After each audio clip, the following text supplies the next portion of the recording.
राजू एक छोटे से गांव का साधारण लड़का था। उसके पिता किसान थे और मां घर संभालती थीं।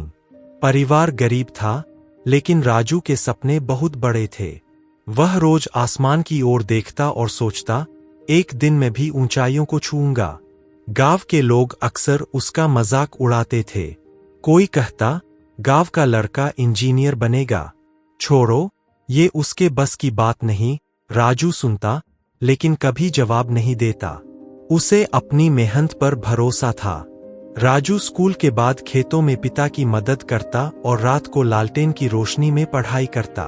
कभी कभी नींद से आंखें बंद होने लगती, लेकिन वह खुद से कहता, थोड़ा और, बस थोड़ा और। परीक्षा का समय आया। गांव के कई लड़के शहर घूमने गए, लेकिन राजू किताबों में डूबा रहा। रिजल्ट वाले दिन जब मास्टर जी ने बताया कि राजू जिले में टॉपर बना है, तो पूरा गांव दंग रह गया। लेकिन यह तो सिर्फ शुरुआत थी। राजू का सपना था इंजीनियर बनकर गांव की तकदीर बदलना। इसके लिए उसे शहर जाकर पढ़ाई करनी थी। पैसे की बड़ी समस्या थी। पिता ने गाय बेच दी, मां ने अपने कानों के झुमके और गांव के एक बुजुर्ग ने थोड़े पैसे उधार दिए।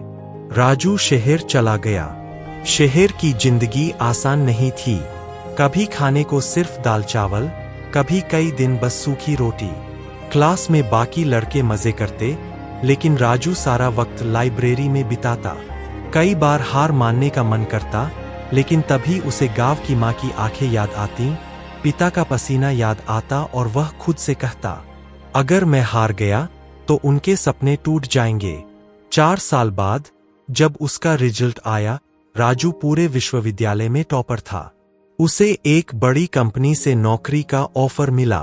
पहली तनख्वाह मिलते ही राजू ने सबसे पहले गांव लौटकर मंदिर में माथा टेका। फिर उसने अपने गांव में स्कूल और लाइब्रेरी बनवाई।